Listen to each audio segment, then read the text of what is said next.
Welcome back to Morning Trade Live. It's time to go inside out on CAVA. The fast casual restaurant is set to report earnings after the bell. Joining us now is Caleb Silver, editor-in-chief at Investopedia. He joins me here at the desk. Caleb, great to have you. Good to be with you. All right, so CAVA shares actually bouncing a little bit, up about 0.3%. Have had a pretty good month, up about 8% this month. Heading into this report, tell us, what can we expect to hear from CAVA? Yeah, good month, not such a great year. The shares are down some 12 or 11%, along with Shake Shack, along with Chipotle, along with a lot of these fast casual restaurants that were a little bit sensitive to tariff situations. They still are because they import a lot of produce. We're looking at 14 cents on an earnings per share basis, a 16% jump from the prior year. That's pretty good. They are growing their earnings, and it's a big priority for the company. Revenue of around $333 million. That's a 27% increase. But they've been planning to open up a lot of stores in fiscal year 62 to 66. Each one of those costs a lot of money to open up, but the good news is they can recognize revenue right away.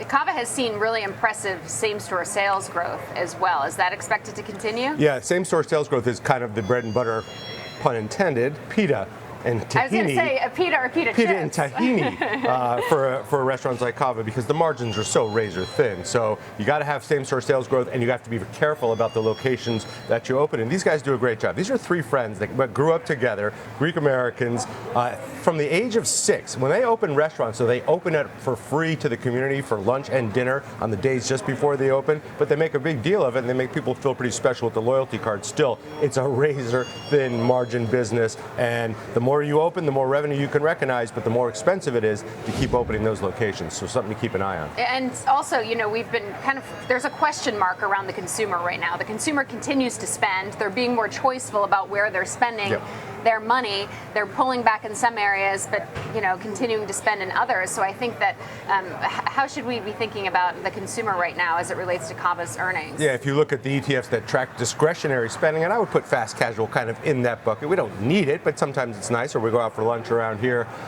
The consumer discretionary sector is outperforming this group, and that group again, CAVA, Chipotle, Shake Shack. I kind of put them all together, the $15 to $20 lunches.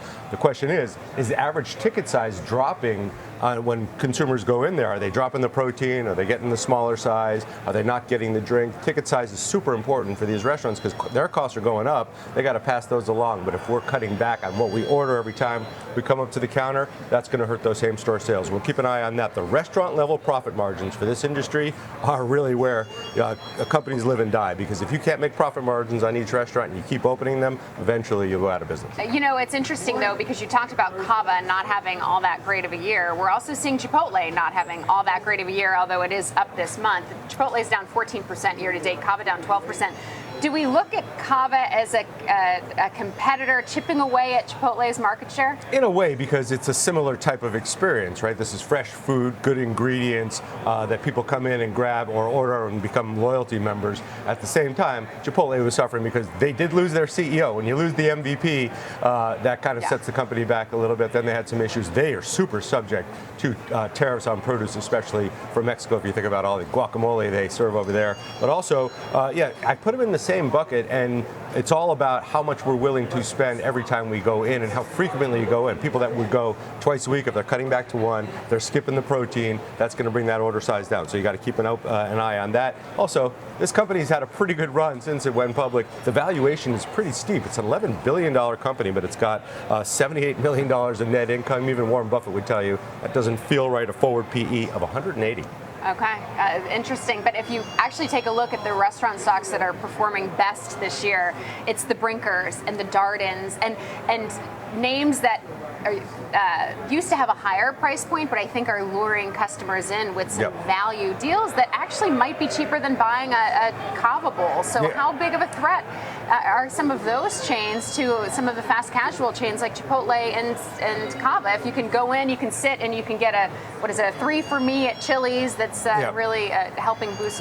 Plus scale. They have the Darden restaurants have scale operating efficiencies across the chain, so they can benefit from some of that. CAVA is like an entrepreneurial startup up almost, even though it's been around since 2010, fighting for its position in that space. But, again, consumers, if they feel tight, they're going to pull back. And if you're taking the family out for dinner and you can do a Chili's for $50 for 4 or whatever, you're probably going to make that call versus about 3 or 4 different bowls or salads from CAVA. So you got to watch that space carefully, but it's all about our willingness to spend on those extras. The minute we feel tight, we pull back on things just like this, which is probably why you see the softness in the stock here and across the sector. All right. Although CAVA has the good nugget ice. Good nugget, and they got the tahini chips. Yeah.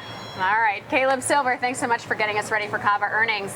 That's Caleb Silver, editor-in-chief of Investopedia. All right, let's trade it with Tom White. He's the co-host of Fast Market. Hey there, Tom. Not sure if you're a CAVA fan. I remember when the Chicago one opened, there were lines out the door. So maybe you haven't been able to try it yet. But walk us through your example trade for CAVA.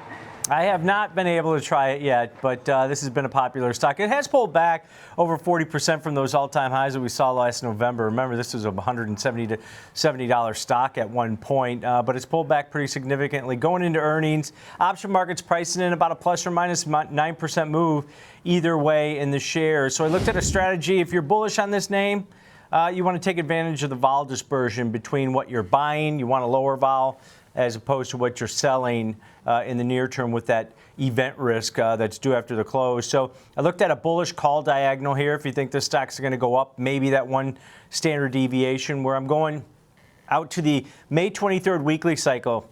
So just 8 days to expiration. We're going to buy the at-the-money 100 strike call, and then in the near term, May 16th monthly options that expire in just 1 day, we're going to sell the 108 strike call. So bullish, $8 wide call diagonal. You're going to pay roughly about a $4 debit for it. So it's half the width of the bullish call diagonal. Why is that? Well, in essence, you're buying about less than 100% implied volatility on aggregate in that May 23rd 100 strike call, and then selling about a 200% implied volatility level on that May 16th 108 strike call. So that dispersion between the implied volatility levels between those options lowers the entry point price as I mentioned, about half the width of the call diagonal.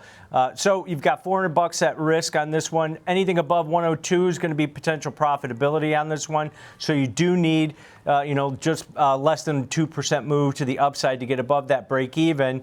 But after the earnings event tonight, if the stock does move up, implied volatility levels in that near-term options are just going to collapse. And that's going to expand the price of this call diagonal. So this is one way to look at it, but you definitely need to move to the upside. If you're more bearish on a name like this, do not do this type of trade. Maybe do a put diagonal, because it's about the strategy and taking advantage of those volatility levels between the option series.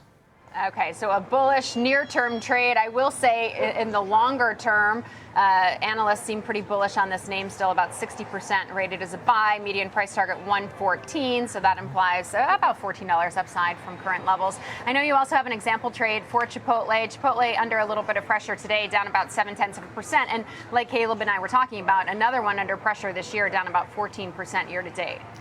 Yeah, this one's actually started to consolidate since it reported earnings a couple of weeks ago, around between like 50 and maybe 55 levels at this point. So I looked at a strategy that's short term and takes advantage of further consolidation in this name while still staying risk defined. So going out to the May 30th weekly cycle, so just 15 days to expiration, I'm going to sell a straddle here right on the 52 strike, which is at the money. You're going to sell the call and the put on that May 30th option series. And then to make it risk defined, I'm going to buy the 49 strike put. That's out of the money to the downside. And then I'm going to buy the 55 strike call. So in essence, this short iron condor, sometimes we call it a short iron butterfly, because it's got that same common strike where you've got the short positions in this trade. You're going to collect roughly about a $2 credit on this $3 wide neutral short iron butterfly. And if you collect $2, that's what you can make on it, $200 per spread.